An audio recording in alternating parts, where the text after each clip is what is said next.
Most welcome in my channel Times of BEd Classes. यहाँ पर आज हम लोग सीटेट के 2021 के सामान्य अध्ययन के पेपर को सॉल्व करेंगे। तो फर्स्ट क्वेश्चन हम लोग यहाँ से लेते हैं, निम्नलिखित में से कौन सा प्राथमिक स्रोत का प्रतीक नहीं है। तो यहाँ पे नहीं पे ध्यान दीजिएगा, क्या पूछा गया है, प्राथमिक स्रोत जो प्राइमरी सोर्स होते हैं उसका प्रतीक नहीं है। ऑप्शन पहला है मौसम की दैनिक जानकारियों का संग्रह, दूसरा है भारत के आर्थिक सर्वेक्षण समीक्षा, जन्म एवं मृत्यु का पंजीकरण, ये भी है, भारत का आर्थिक सर्वेक्षण भी है और दैनिक जानकारी भी मौसम की है। ये प्राथमिक स्रोत है क्योंकि इसके बाद ही अन्य कार्य होते हैं। और जो चौथा ऑप्शन है हड़प्पा के नृत्य करती हुई लड़की का प्रतिरूप, ये प्राथमिक स्रोत नहीं है। ठीक है, तो यहाँ पर option number D is right answer, जो नहीं है वहीं पे उसी पर आपको अपना आंसर देना है।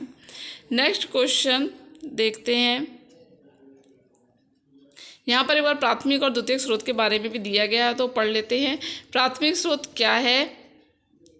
प्राथमिक स्रोत जो आंकड़े प्रथम बार व्यक्तिगत रूप अथवा व्यक्तियों के समूह संगठन द्वारा एकत्रित किए जाते हैं, मतलब आंकड़े हैं, ठीक है, एकत्रित किए जाते हैं, वे प्राथमिक स्रोत कहलाते हैं। जैसे हो गया जन्म मृत्यु प्रमाण पत्र, मौसम संबंधी जानकारी, भारत के विकास का आर्थिक सर्वेक्षण आदि।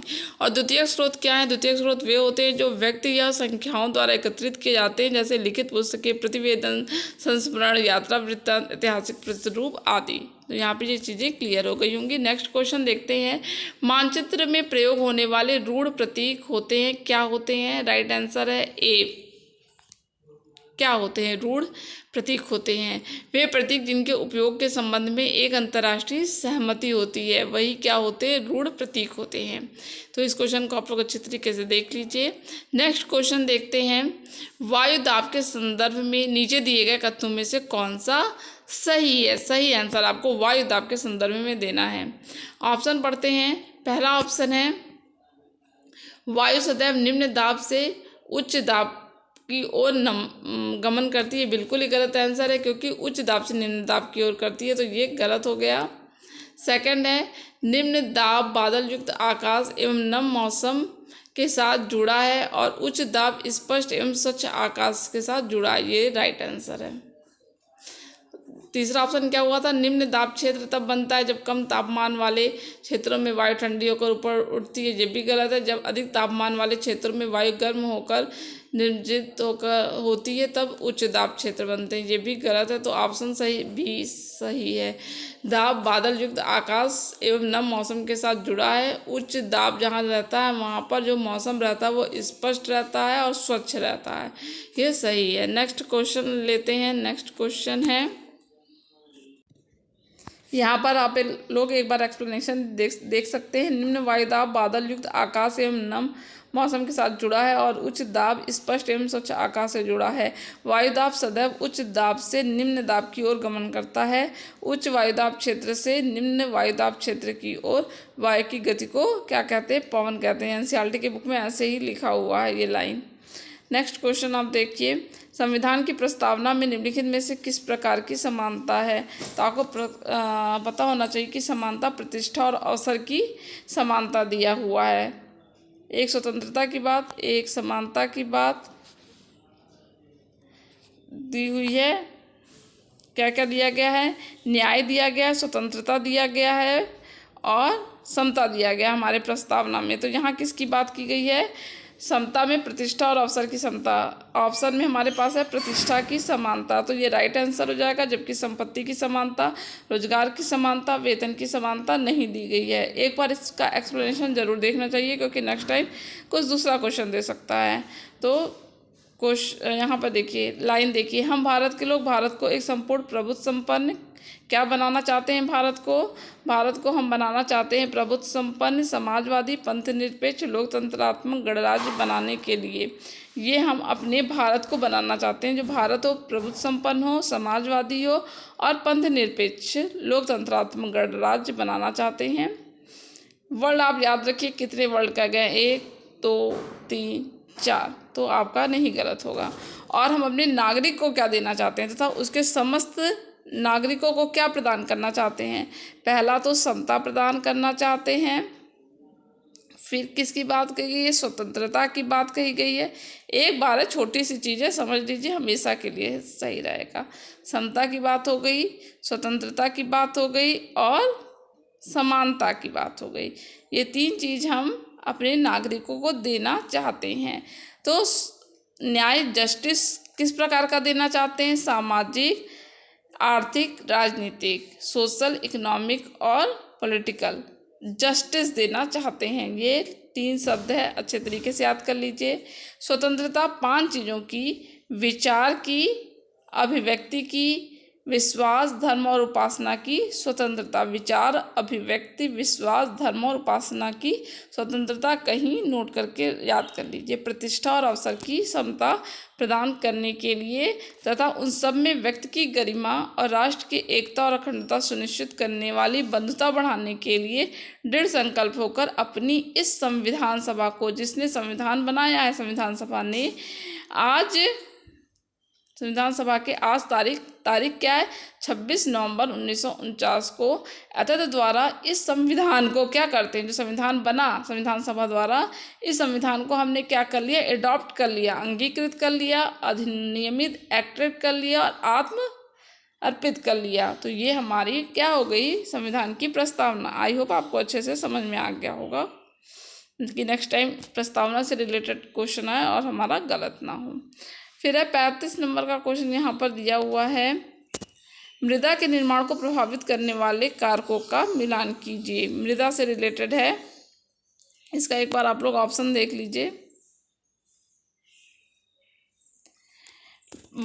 एक तरफ दिया है वनस्पति, प्राणी जगत और सूक्ष्म जीव, जनक सेल, जलवायु और समय, इसका प्रभाव क्या पड़ता है मृदा पर? यही बात है इसमें, इसका प्रभाव क्या पड़ता है मृदा पर? वनस्पति, प्राणी जगत और सूक्ष्म जीव, जनक सेल और जलवायु और समय। वनस्पति, प्राणी जगत और सूक्ष्म जीव का मृदा में ह्यूमस का निर्माण की दर, ये इसका आंसर है। जनक सेल का ऑप्शन ए, मृदा का रंग और गठन। जलवायु का क्या प्रभाव पड़ेगा? जलवायु के प्रभाव से मृदा परिच्छेदिका की मोटाई होगी। और समय का क्या प्रभाव पड़ेगा? समय अपक्षय की दर होगी। तो राइट आंसर क्या होगा? Right answer is B. एक बार आप रोक के वीडियो को देख लीजिएगा। चलते हैं नेक्स्ट क्वेश्चन की तरफ। क्वेश्चन है, यहाँ पर एक बार एक्सप्लेनेशन भी आप देख सकते हैं, आपको ज़रूरत होगी तो वीडियो को रोकिएगा और इस एक्सप्लेनेशन को पढ़ लीजिएगा। नेक्स्ट क्वेश्चन है, मस्जिद के विषय पर ऐतिहासिक कल्पना जागृत करने के लिए सबसे प्रभावी विधि होगी, कौन सी होगी? मस्जिद के ऊपर एक किंवदंती सुनाना नहीं होगा। किसी स्थानीय मस्जिद की यात्रा आयोजित करना, ये हमारा राइट आंसर है। जबकि एक डॉक्यूमेंट्री फिल्म दिखाने से भी इतना नहीं होगा, जो खुद जाके देखने से होगा। किसी विशेषज्ञ को आमंत्रित निमंत्रित करना, इससे भी कोई फ़ायदा नहीं होगा। राइट आंसर है किसी स्थानीय मस्जिद की यात्रा आयोजित करना। इसी से मिला जुला कोई अन्य क्वेश्चन भी एग्जाम में देखा जा सकता है। मानचित्र, सिक्के एवं समय रेखा शिक्षण के लिए सबसे अधिक उपयुक्त क्या है? इन चीज़ों को सिखाने के लिए, किसको सिखाने के लिए? मानचित्र, सिक्के एवं समय को दिखाने के लिए सबसे उचित क्या होगा? ऑप्शन नंबर सी, राजनीति एवं सामाजिक विज्ञान। सामाजिक विज्ञान में सब चीज़ें आ जाएंगी, इतिहास, भूगोल। जबकि इतिहास पढ़ाएंगे तो भूगोल नहीं आएगा, समाजशास्त्र की कोई बात ही नहीं है इसमें। और अर्थशास्त्र भी सामाजिक विज्ञान का विषय है। तो राइट आंसर मानचित्र, सिक्के और समय रेखा 37 नंबर का क्वेश्चन हो जाएगा, सी ऑप्शन। फिर नेक्स्ट क्वेश्चन, भारत में महिला रोजगार प्रोत्साहित करने के लिए कानून है जिसके तहत यह अनिवार्य है कि जिस संस्था में 30 से अधिक महिला कर्मचारी काम करती हैं वहाँ क्या होना चाहिए? तो वहाँ पर होना चाहिए सैनिटरी पैड निकालने की मशीन होनी चाहिए या व्यवस्था करानी चाहिए। तो नेक्स्ट क्वेश्चन देखते हैं। नेक्स्ट क्वेश्चन है, एक सामाजिक विज्ञान के शिक्षक शिक्षिका का निम्नलिखित में से कौन सा लक्ष्य होना चाहिए? लक्ष्य क्या रखा गया है, इस पर ध्यान देंगे कि लक्ष्य क्या होना चाहिए। हमारे अतीत पर दृष्टिकोण प्रोस्पेक्टिव का निर्माण करना एक लक्ष्य होना चाहिए। अतीत पर दृष्टिकोण, क्योंकि उसी से वहाँ की कमी, वहाँ की अच्छाइयों के बारे में पता चलता है, जबकि अन्य आंसर तिथियों का सटीक रूप से कंठस्थ करने से सिर्फ नहीं हो जाएगा। हमारे अतीत के गौरवशाली बनाना उससे भी सिर्फ नहीं हो जाएगा। समुदायों के केवल विरोध द्वंद्वों को इंगित करना उससे भी नहीं हो जाएगा, जब तक कि हम एक दृष्टिकोण विकसित नहीं करेंगे। तो राइट आंसर ए होगा। उसके बाद नेक्स्ट क्वेश्चन है उच्च ज्वार के संबंध में कथन ए और बी पर विचार कीजिए और सही विकल्प का चयन करिए। ए है कथन ए क्या है, ये जल स्तर को तट की ऊंचाई तक पहुंचाते हैं, जो जहाज को बंदरगाह तक पहुंचाने में सहायक होते हैं। उच्च ज्वार के संबंध में कथन ए और बी पर विचार करना है और सही विकल्प का चयन करना है। ये जल स्तर की तट की ऊंचाई तक पहुंचाते हैं, सही बात है। जो जहाज को बंदरगाह तक पहुंचाने में भी सहायक होते हैं, ये एकदम ही सही है। बी है, ये मछुआरे के लिए समस्या करते हैं क्योंकि मछलियां उच्च ज्वार में तट से दूर चली जाती हैं। तो ये गलत है, उच्च ज्वार में ऐसा नहीं होता है। तो राइट आंसर हमारा क्या हो सकता है इसमें? ए सही है, बी गलत है। राइट आंसर हमारा ए है, ए सही है, बी गलत है। यहाँ पर आप एक्सप्लेनेशन दिया हुआ है इसका, इसको भी एक बार देख लीजिएगा वीडियो रोक के।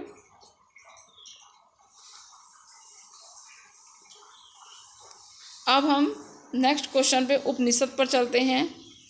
उपनिषद का क्या मतलब है? आपको याद है उपनिषद जो गुरु शिष्य के पास बैठ के पढ़ता था उसी को उपनिषद कहते हैं, फिर गुरु के समीप जाकर। तो पहला क्वेश्चन, अध्यापक और विद्यार्थियों के बीच बातचीत का संकलन, ये एकदम ही राइट हो गया। फिर सेकंड ऑप्शन है सामान्य वार्तालाप के रूप में प्रस्तुत किए गए, ये भी सही हो गया। विचार उनमें आत्मा और सार्वभौमिक आत्मा का विवरण किया गया है, ये भी सही हो गया। तो इसमें तीनों सही है, तीनों सही वाला ऑप्शन है ए बी सी सही है, option number B. Next question की ओर चलते हैं। देश का उसके उपनिवेश के साथ मिलान करें, इसको आप याद कर लीजिएगा। जो इसका ऑप्शन होगा फ्रांस, फ्रांस का क्या हो जाएगा? जल्दी बताइए, फ्रांस का क्या हो जाएगा? फ्रांस का हो सकता है, फ्रांस का ऑप्शन ही देख लेते हैं। फ्रांस का है वेनेजुएला, पुर्तगाल का जमैका, इंग्लैंड का है ब्राज़ील और स्पेन का क्या है? स्पेन का सेंट डोमिंगो है। ठीक है, इसको आप कहीं नोट करके याद कर लीजिए उपनिवेश सबके। फिर आगे चलते हैं नेक्स्ट क्वेश्चन की ओर। सामाजिक विज्ञान के शिक्षण शास्त्री अब उच्च प्राथमिक स्तर पर पढ़ाते वक्त नागरिक शास्त्र का शब्द का प्रयोग क्यों नहीं करते हैं? ठीक है, नागरिक शास्त्र का प्रयोग क्यों नहीं करते हैं? जब पढ़ाते हैं उच्च प्राथमिक स्तर पर, प्राथमिक स्तर पर तो करते हैं लेकिन उच्च प्राथमिक स्तर पर नहीं करते हैं। रीज़न क्या हो सकता है? नागरिक शास्त्र एक खास औपनिवेशिक अतीत से पनपा हुआ है, इसीलिए इसे बदलने की ज़रूरत है। तो ऐसा बिल्कुल भी नहीं है। इसने एक आलोचनात्मक दृष्टिकोण समाहित किया है, ये तो हो नहीं सकता है। यह केवल सहकारी संस्थाओं और कार्यक्रमों का विवरण देने पर केंद्रित है, ये तो सही है। इसमें इस विषय के दायरे को संकुचित कर रखा है, ये भी सही है। तो ऑप्शन हमारा क्या हो जाएगा? डी, ए सी डी सही है। ये पहला सही था, सॉरी। नागरिक शास्त्र एक खास औपनिवेशिक अतीत से पनपा हुआ है और इसीलिए इसे बदलने की ज़रूरत है, ये सही ऑप्शन दिया हुआ है हमारे आंसर में। और सेकंड तो एकदम ही गलत है, आलोचनात्मक दृष्टिकोण है। और सी और डी सही है, ये तीनों ऑप्शन सही है। नेक्स्ट क्वेश्चन देखते हैं क्या है। एक्सप्लेनेशन आप देखना चाहें तो देख सकते हैं वीडियो रोक के, एक बार हम रोक दे रहे हैं। नेक्स्ट क्वेश्चन है सामाजिक विज्ञान में शैक्षणिक क्रिया ऐसी ज्ञान मीमांसा पर जोर देती है जहाँ पाठ्य पुस्तक। सामाजिक विज्ञान में शैक्षणिक प्रक्रियाएं एक ऐसी ज्ञान मीमांसा पर जोर देती हैं जहाँ पाठ्य पुस्तक क्या होती है? मुद्दों को समझने के लिए एक विशेष रास्ता होती है। तो सही बात है, मुद्दों को समझाएगी। दूसरा, एक बंद बक्से की तरह विकसित होती है, बंद बक्से की तरह विकसित नहीं हो सकती है। अतीत की मुख्य धारा का लेखा जोखा रखती है, अतीत की, सिर्फ अतीत की ही नहीं, वर्तमान की, ये भी गलत हो गया। एक परिवर्तनात्मक दस्तावेज के रूप में बनती है, ये सही हो गया। तो हमारा ऑप्शन ए और डी सही है। किसमें है ए और डी? ए और डी सही है ऑप्शन नंबर बी में, ए और डी सही है, तो इसका राइट आंसर बी है। नेक्स्ट क्वेश्चन हम लोग देखते हैं। यहाँ पर कथन दिया हुआ है, 2 कथन दिए गए हैं। कथन ए, बच्चों को सामाजिक एवं राजनीतिक जीवन काल्पनिक वृत्तांतों अथवा केस स्टडी या अभ्यासों से आधार पर पढ़ाया जाए तो बच्चों के अपने अनुभवों से जुड़े हों। मतलब उनकी केस स्टडी जो बच्चे हैं, बच्चों को सामाजिक एवं राजनीतिक जीवन काल्पनिक वृत्तांतों अथवा केस स्टडी या मतलब केस स्टडी मतलब बारीक से बारीक चीज़ें जिसमें लिखी रहती है, या उन अभ्यासों के आधार पर पढ़ाया जाए जो बच्चों के अनुभवों से जुड़े हों। ये तो बात सही है, अच्छी है। बच्चे ठोस अनुभवों के माध्यम से सीखते हैं, क्योंकि ठोस चीज़ें बच्चों को ज़्यादा देर तक याद रहती हैं। तो ये दोनों ही ऑप्शन सही है। ऑप्शन क्या हो सकता है? ए और बी। डी दिया है, ए और बी दोनों सही है। ए का सही व्याख्या बी करता है, तो यहाँ पर ये राइट हो जाएगा। एक्सप्लेनेशन हम वीडियो रोक के आपको देखने के लिए छोड़ दे रहे हैं, आप देख सकते हैं वीडियो को, एक्सप्लेनेशन को। नेक्स्ट है क्वेश्चन, भारत के विभाजन को समझने के लिए कौन से शैक्षणिक सहायक सामग्री उपयोग में लाई जा सकती है? तो पंजाब से पाए काले एवं लाल रंग के मृदभांड, कथानक, छवियाँ, आहत सिक्के। इसका आंसर दिया है बी और सी, कथानक और छवियाँ, बी और सी, कथानक और छवियाँ। क्वेश्चन से मिला लीजिएगा। क्वेश्चन क्या है? भारत के विभाजन को समझने के लिए कौन से शैक्षणिक सहायक सामग्री उपयोग में लाई जा सकती है? यहाँ पर क्या करना था? भारत के विभाजन को समझना था। अब नेक्स्ट क्वेश्चन हम देखते हैं। भारत में नगर निगम के संदर्भ में निम्नलिखित में से कौन सा कथन सही है? वार्ड कमिश्नर का चुनाव प्रशासनिक कर्मचारी करते हैं, ये तो बिल्कुल ही गलत है। किसका चुनाव पूछा गया? भारत में नगर निगम के संदर्भ में। तो आपको पता है कि वहाँ के वार्ड काउंसलर, पार्षद एक निर्वाचित सदस्य होता है, चुना गया सदस्य होता है, निर्वाचित होकर जो आता है, वहाँ के क्षेत्र वाले उसका चुनाव करते हैं, उसके लिए वोटिंग होती है।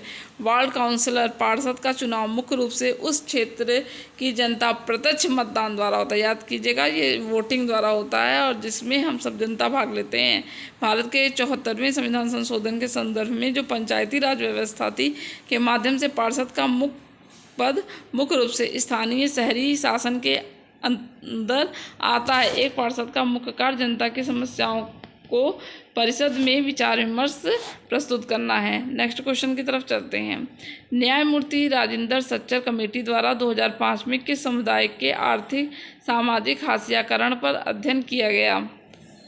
आंसर है मुस्लिम। सच्चर की जब बात आएगी, राजेंद्र सच्चर कमेटी का यहाँ पर आर्थिक एवं सामाजिक हथियारकरण पर अध्ययन किया गया, तो आपका आंसर क्या होगा? हमेशा मुस्लिम होगा।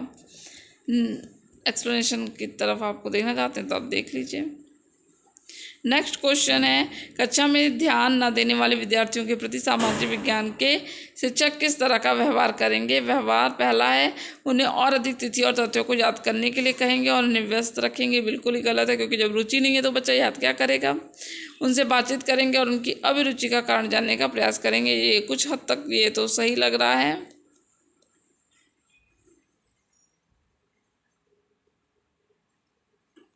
एक मिनट का ऑप्शन देखते हैं। कक्षा में ध्यान न देने वाले विद्यार्थियों के प्रति सामाजिक विज्ञान के शिक्षक किस तरह का व्यवहार करेंगे? यहाँ ऑप्शन ए दिया हुआ है, ए में बी और सी। हाँ, तो ये तो सही है कि बात करेंगे उससे, और सी है, उन्हें चर्चा में आए विषयों के इर्द गिर्द अपने अनुभवों को साझा कर प्रोत्साहित करेंगे। प्रोत्साहन से बहुत सारी चीज़ें अच्छी हो जाती हैं, तो बी और सी राइट आंसर है। जबकि डी, उन्हें बहुत कठिन कार्य, पत्र तथा गृह कार्य देंगे, ये गलत है। नेक्स्ट क्वेश्चन देखेंगे हम। नेक्स्ट क्वेश्चन है, खनिज के संदर्भ में निम्नलिखित में से कौन से कथन सही हैं? किसके संदर्भ में? खनिज के संदर्भ में। तो पहला है खनिज बिना किसी मानवीय हस्तक्षेप के प्राकृतिक प्रक्रियाओं द्वारा निर्मित होती है। ये तो बात सही है कि मानवीय हस्तक्षेप नहीं होता है। अभ्रक और क्रोमाइट लौह खनिज हैं, ये भी बात सही है। और सी, जो खनिज कम गहराई में स्थित होते हैं उन्हें विवृत खनन द्वारा निकाला जाता है, ये गलत है। और डी है खनिज अनवीनीकरण, क्योंकि इनका नवीनीकरण तो नहीं होता, अनवीकरणीय संसाधन है, ये सही है। तो ऑप्शन क्या हो गया? Option B is right answer, A B D. Next question क्या होगा? एक्सप्लेनेशन के लिए हम छोड़ दे रहे हैं, आप वीडियो को रोक के एक्सप्लेनेशन पढ़ लीजिएगा। नेक्स्ट चलते हैं क्वेश्चन नंबर 51 की तरफ। 51 कहता है कि भारत में धर्मनिरपेक्षता के संदर्भ में निम्नलिखित में से कौन से कथन सही हैं? तो न राज्य न धर्म एक दूसरे के मामलों में दखल दे सकता है, ये तो सही है। राज्य और धर्म एक दूसरे के मामले में दखल न राज्य न धर्म एक दूसरे के मामले में दखल दे सकते हैं। दूसरा है भारतीय राज्य को धर्म से एक सैद्धांतिक दूरी बना लेनी चाहिए, ये नहीं है, क्योंकि कभी कभी करना ही पड़ता है। राज्य समुदाय के निजी पर्सनल कानून में हस्तक्षेप नहीं कर सकता है। और राज्य द्वारा तभी तो इस समय क्या कहते हैं कोर्ट को एक ही हो रहा है, मतलब पर्सनल लॉ खत्म करने की बात चल रही है और सिविल लॉ लागू करने की बात हो रही है। राज्य द्वारा प्रयास किया जाना चाहिए कि एक समान सिविल संहिता की समय बात हो रही है, तो कर सकता है, बिना करे तो होगा नहीं। और तो ये गलत हो जा रहा है कि पर्सनल कानून में हस्तक्षेप नहीं कर सकता। यदि ऐसी बात होती तो एक समान सिविल संहिता लाने की बात ही ना होती।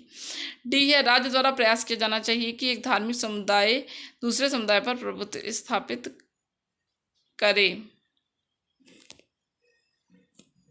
राज्य द्वारा प्रयास किया जाना चाहिए कि एक धार्मिक समुदाय दूसरे समुदाय पर प्रभुत्व स्थापित ना करे। हाँ, वही तो हम ना करे भूल नहीं पढ़ पाए थे, तभी हम कहिए तो गलत ऑप्शन लग रहा है।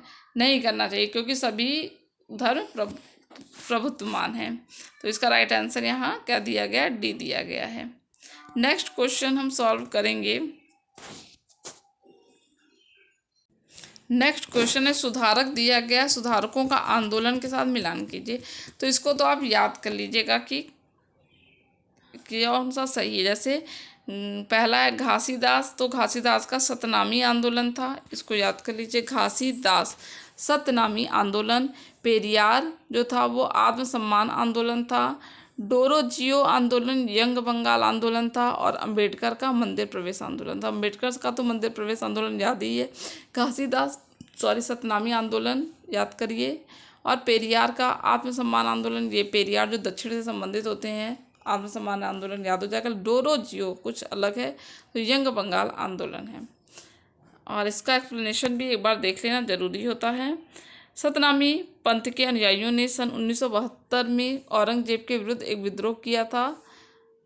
इस विद्रोह के बारे में फारस का इतिहासकार खफी खान लिखते हैं, नारनौल के सिकदार के एक प्यादे ने एक सतनामी किसान का लाठी से सिर तोड़ दिया। इस सतनामियों ने अत्याचार के रूप में लिया और उसे सैनिक को मार डाला। ये इसका पूरा एक्सप्लेनेशन है जो मैं आपको पढ़ने के लिए दे रही हूँ, इसको आप जरूर पढ़िएगा कि रिपीटेड क्वेश्चन आपके गलत ना हो। नेक्स्ट क्वेश्चन है पुरुष और महिला कंकाल अवशेषों के अध्ययन और विभेद कैसे कर सकते हैं। तो इसका हम थोड़ा सा जल्दी सॉल्व करने की कोशिश किया जाए तो अंतर उनके कूल्हों से होता है, क्योंकि जो महिला का कूल्हा होता है वो चौड़ा होता है, बड़ा कूल्हा होता है, यही अंतर भी होगा। तो ऑप्शन नंबर डी, हड्डियों की संरचना पर, क्योंकि बड़े कूल्हे की हड्डी एक महिला को दर्शाती है, ये इसका राइट आंसर होगा। नेक्स्ट क्वेश्चन है भारत में कपड़ा उद्योग के संबंध में क्या दिया है? दादन व्यवस्था यानी पुटिंग आउट प्रणाली से क्या तात्पर्य? Putting output. Option number D, व्यापारी द्वारा बुनकर को कच्ची सामग्री उपलब्ध कराना और उससे बुना सामान कपड़ा लेना। कच्ची सामग्री उपलब्ध कराएंगे और जो बन जाएगा उसका सामान लेंगे, ये क्या है?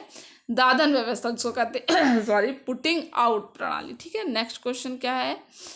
हिंदुस्तान शब्द का प्रयोग मिन्हाज सिराज किया था, जिसमें उत्तर भारत के भागों का समावेश था, बात सही वो है, किंतु उत्तर पूर्व भारत का समावेश नहीं था। ये थोड़ा सा बात है। हिंदुस्तान शब्द का प्रयोग मिनहाज सिराज ने किया था, सही बात है, मिनहाज सिराज ने किया था। और उसने उत्तर भारत के भागों का समावेश था, किंतु उत्तर पूर्व भारत का समावेश नहीं था, उत्तर की बात थी। ठीक है, ये ऑप्शन सही है। और ऑप्शन नंबर बी, किसी भी शब्द का प्रयोग करने में इतिहास के शिक्षण शास्त्री को बहुत सावधान रहना चाहिए, सही बात है, क्योंकि अतीत में उन शब्दों के अलग अर्थ थे। ये दोनों ही बातें सही हैं, ए व बी दोनों सही है। ए सही व्याख्या करता है बी की। आंसर देख लेते हैं, आंसर है ए, तो this is right answer. Next question हम सॉल्व करते हैं। क्वेश्चन है, इतिहास मिथ्या है? मिथ्या तो नहीं है, ये तो सही बात है। इतिहास स्रोत की व्याख्या पर आधारित है, ये तो सही है। तो ए गलत है, बी सही है। नेक्स्ट, ये तो जल्दी हो गया। नेक्स्ट क्वेश्चन देखते हैं। किसी कक्षा में यदि शिक्षक शिक्षिका किसी क्षेत्र के लोगों को किसी एक निर्धारित छवि में बांध देती है, तब वह किसको बढ़ावा देगी? यदि एक ही जगह वो बांध देती है तो वो रूढ़िबद्ध धारणा को बढ़ावा देगी। यहाँ पे दिया है option number B is right answer, सही। फिर आगे चलते हैं। स्टैक निम्न में से किसकी अपर्दन विशेषता है? स्टैक, याद करिए, स्टैक पवन की अपर्दन विशेषता है। नेक्स्ट क्वेश्चन है, 19वीं सदी में कौन सी आदिवासी समूह मुख्यतः बकरियों का पालन करते थे? इसका आंसर देख लेते हैं, क्या है? 59 का आंसर नंबर सी है। क्या है? कश्मीर के बकरवाल। 19वीं सदी में कौन से आदिवासी समूह मुख्यतः बकरियों का पालन करता था? आदिवासी समूह तो कश्मीर के बकरवाल का पालन करता था, ऑप्शन नंबर सी है। इसका एक्सप्लेनेशन दिया हुआ है, आप देख लीजिए। 19वीं सदी में कश्मीर के बकरवाल आदिवासी समूह मुख्यतः बकरियों का पालन करते थे। नेक्स्ट चलते हैं 60 नंबर क्वेश्चन पे। रोजा पार्क द्वारा बस में अपनी सीट देने से मना करना संयुक्त राष्ट्र अमेरिका के किस आंदोलन की शुरुआत बनी थी? सार्वजनिक स्थलों में प्रवेश की समानता का आंदोलन, इसकी शुरुआत बनी थी, जिसका राइट आंसर है। नेक्स्ट क्वेश्चन चलिए देखते हैं। क्वेश्चन नंबर 61 यहाँ दिया है। एक शिक्षक शिक्षिका ने अपनी कक्षा में कुछ विद्यार्थियों को एक छोटे मानव निर्मित सौरमंडल में परिवर्तन कर दिया। अगर श्याम, सुल्तान और नैन्सी लगभग समान लंबाई वजन के हैं तो वो किसका प्रतिनिधित्व करेंगे? तो किसका करेंगे? सूर्य, चंद्रमा और पृथ्वी। राइट आंसर सी, क्योंकि सब समान है यहाँ पर, लगभग एकदम समान, लगभग। तो ये तीनों किसका करेंगे? सूर्य, चंद्रमा और पृथ्वी का करेंगे। नंबर 62 है, सबसे उचित विकल्प का चयन करें तथा वाक्य पूरा करें। एक सामाजिक विज्ञान के शिक्षक की भूमिका कैसी होनी चाहिए? एक बार आप लोग देख लीजिए ऑप्शन। संज्ञानात्मक क्षमता वाले प्रश्नों के निर्माण करने के लिए सभी शिक्षार्थियों को प्रेरित करें। शिक्षार्थियों को सीखने के विभिन्न अनुभवों को प्रचुरता में प्रदान करें। जो अनुभव से बहुत कुछ सीखा जा सकता है। तीसरा, रटना हो नहीं सकता। शिक्षार्थियों का उत्पाद आधारित शिक्षण अधिगम पर्यावरण प्रदान करना। तो मेरे हिसाब से बी है आंसर। इसका क्या है, एक बार देखते हैं।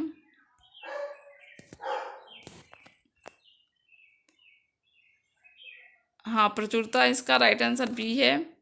इसका एक्सप्लेनेशन भी आप देख सकते हैं कि सामाजिक विज्ञान शिक्षक को शिक्षार्थियों को सीखने के लिए विभिन्न अनुभवों को प्रचुरता प्रदान करना, तो ये इसका राइट आंसर है। सामाजिक विज्ञान के शिक्षक को ऐसा होना चाहिए। क्वेश्चन नंबर 63 देखिए। एक सामाजिक विज्ञान के शिक्षक को उच्च प्राथमिक कक्षाओं में विवादास्पद मुद्दों को पढ़ाने से बचना चाहिए। इससे तो काम चलेगा नहीं, ये बच जाए।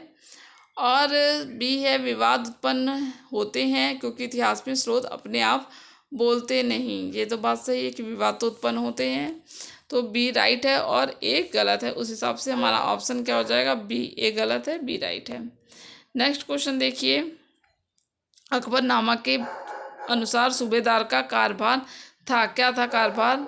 राजनैतिक और वित्तीय कार्य। ये इसका राइट आंसर है, राजनैतिक और वित्तीय कार्य। अकबरनामा के अनुसार सूबेदार का कार्यभार था। नेक्स्ट क्वेश्चन देखते हैं।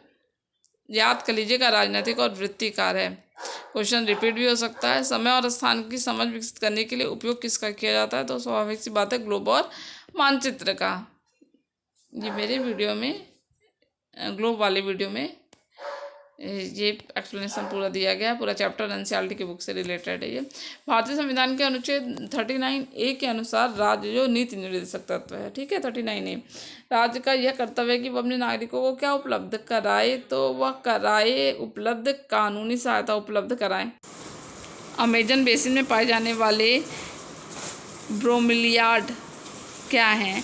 पौधे जो अपनी पत्तियों में जल को संचित करते हैं वो क्या कहलाते हैं? ब्रोमीलियाड कहलाते हैं। और ये कहाँ पाए जाते हैं? अमेजन बेसिन में पाए जाते हैं।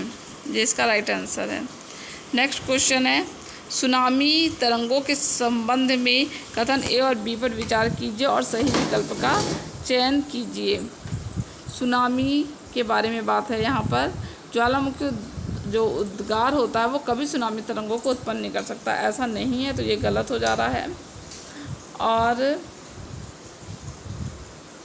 सेकंड कथन है, सुनामी ओले का प्रथम संकेत तटीय क्षेत्रों में जल में तेजी से कमी आना है और फिर विनाशकारी तरंगों का उठना है। ये सही है, तो ए गलत है और बी सही है। नेक्स्ट क्वेश्चन देखते हैं, अटलांटिक महासागर के संदर्भ में नीचे दिए गए कथनों में से कौन सा कथन सही है? कथन ए सही है, यह लगभग वृत्ताकार है और एशिया, ऑस्ट्रेलिया और उत्तर एवं दक्षिण अमेरिका इसके चारों ओर स्थित है। अटलांटिक महासागर की बात की गई है, जो महासागर वाले चैप्टर में आपको मिल जाएगा, या परिमंडल वाले चैप्टर में कक्षा 6 की एनसीईआरटी में अटलांटिक महासागर के संदर्भ में बताया गया है। तो उसके यह लगभग वृत्ताकार है अटलांटिक महासागर, और एशिया, ऑस्ट्रेलिया और दक्षिण और उत्तर अमेरिका इसके चारों ओर स्थित है। नेक्स्ट क्वेश्चन है, 700 वर्ष पहले केरल की विविधता और यहाँ के मुस्लिम समुदाय के जीवन के बारे में निम्नलिखित में से कौन से यात्री ने लिखा है? तो इब्न बतूता यात्री ने केरल के बारे में लिखा है, तो this is right answer, Ibn Battuta. Media के संदर्भ में एजेंडा तैयार करने से क्या अभिप्राय है? ऑप्शन नंबर बी, मीडिया द्वारा मुद्दे को चिन्हित करना और उन्हें जनता तक पहुँचाना, यही कार्य है। नेक्स्ट क्वेश्चन है, 1952 से 2019 तक भारतीय संसद निम्नलिखित में से किसके लिए आरक्षण था? तो option number B right, B C D Anglo भारतीय समुदाय, महिलाएं और अनुसूचित जनजातियां। 2019 तक की बात पूछी गई थी इसमें। आईने अकबरी के बारे में निम्नलिखित कथनों में से पढ़ें कौन सा सही होगा? ऑप्शन नंबर सी दिया है, ए और सी सही है। ए और सी क्या है? ये अकबर नामा का दूसरा भाग वॉल्यूम है, ये सही है। और सी कौन सा सही है? यह लोगों की परंपराओं और संस्कृति का विवरण देता है, जबकि दोनों बी और डी ऑप्शन गलत है। यह अकबर के शासनकाल की घटनाओं का विवरण, ये गलत है। और यह बहुत सारी चीज़ों का सांख्यिकी विवरण देता है, ये गलत है। नेक्स्ट क्वेश्चन देखते हैं, परंपरागत स्रोत के रूप में प्राकृतिक गैस का उपयोगी पक्ष क्या है? तो ये आसानी से पाइपलाइन के जरिए परिवहनी है, ये सही है। ये तेल और कोयले की अपेक्षा अधिक स्वच्छ है, ये भी सही है। पूरी दुनिया में समान रूप से इसका वितरण है, ये भी सही है। तो ऑप्शन नंबर बी तीनों सही है, बी सी सही है। नेक्स्ट क्वेश्चन देखते हैं, आधुनिक भारत की ज़्यादातर लिपियाँ किससे उत्पन्न हुई हैं? तो देवनागरी लिपि से हुई हैं। नेक्स्ट क्वेश्चन है, भारत में पूरा पाषाण युग के दौरान शुतुरमुर्ग होते थे। महाराष्ट्र में बड़ी मात्रा में शुतुरमुर्ग के अंडों के छिलके मिलते हैं जिन पर चित्रांकन मिलता है। तो इसका ऑप्शन नंबर डी सही है, ए और बी दोनों सही हैं। नेक्स्ट क्वेश्चन क्या है? नेक्स्ट क्वेश्चन है कि महाराष्ट्र के संत कवियों ने विरोध किया किस चीज़ का? सभी प्रकार के कर्मकांडों का, ये भी सही है। और जन्म पर आधारित सामाजिक अंतरों का, यह भी सही है। जबकि सी परिवार के साथ रहने का विचार, ये गलत है। नेक्स्ट क्वेश्चन है, दिए गए लक्षण ए और बी के आधार पर वायुमंडल की परत को पहचानिए। इस परत में बढ़ती ऊंचाई के साथ तापमान अत्यधिक तीव्रता से बढ़ता है, तो कौन सा मंडल होगा? और यह परत रेडियो संचार में मदद करती है, तो कौन सा मंडल होगा? Option number C is right, बहिर्मंडल होगा।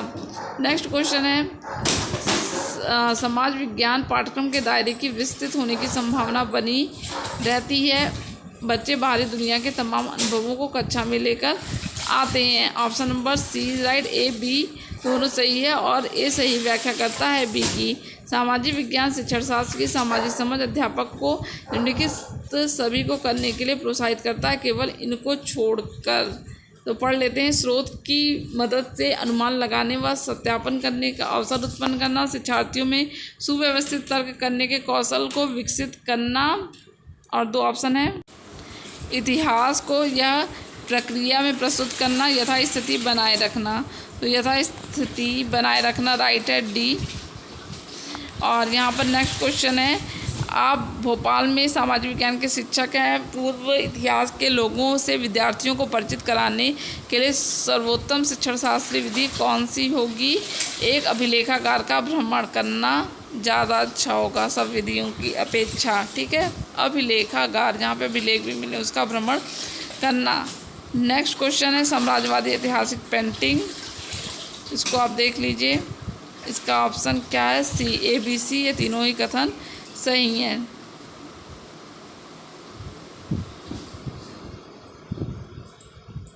यहाँ पे देखिए क्वेश्चन दिया हुआ है। क्वेश्चन है, फेडरल कोड ऑफ इंडिया का पूर्ववर्ती कौन है? इसका पूर्ववर्ती दिल्ली का उच्च न्यायालय है। तो राइट आंसर क्या हो जाएगा? राइट आंसर बी हो जाएगा, दिल्ली का उच्च न्यायालय फेडरल ऑफ इंडिया का पूर्ववर्ती है। नेक्स्ट, समाज विज्ञान के शिक्षण में समुदाय एक महत्वपूर्ण संसाधन है, क्योंकि ये क्या है? समुदाय यह वास्तविक परिस्थिति में सीखने का अवसर प्रदान करता है। ये इसका राइट आंसर होगा। और यहाँ पर निम्नलिखित में से किनको सतत पोषणीय विकास के लिए सिद्धांत में शामिल किया गया? सतत पोषणीय मतलब जो हर जगह समान रूप से आगे आगे पीढ़ी दर पीढ़ी बढ़ता रहे। तो यहाँ पर तीनों ही ऑप्शन, सी गलत है। सी क्या था? प्राकृतिक संसाधनों के उपयोग को बंद करना। उपयोग बंद करने से नहीं काम चलेगा, तो ये गलत हो जाएगा। सतत रूप से बना रहे, तो यहाँ पर दिया है विविधता को संरक्षण सही है। पर्यावरण के प्रति व्यक्तिगत व्यवहार और अभ्यास, ये भी सही है। मानव जीवन की गुणवत्ता को बनाए रखना, ये भी सही है। तो यहाँ पर ये तीनों ऑप्शन सही हैं। आई होप आपको मेरा वीडियो अच्छा लगा होगा। और नेक्स्ट वीडियो में मेरे साथ बने रहिए। वीडियो अच्छा लगा हो तो चैनल को सब्सक्राइब अभी तक ना किए हो तो प्लीज़ करिए, वीडियो को लाइक कीजिए और अपने दोस्तों के साथ शेयर कीजिए। मिलते हैं इंपॉर्टेंट क्वेश्चन के साथ नेक्स्ट वीडियो में। Thank you.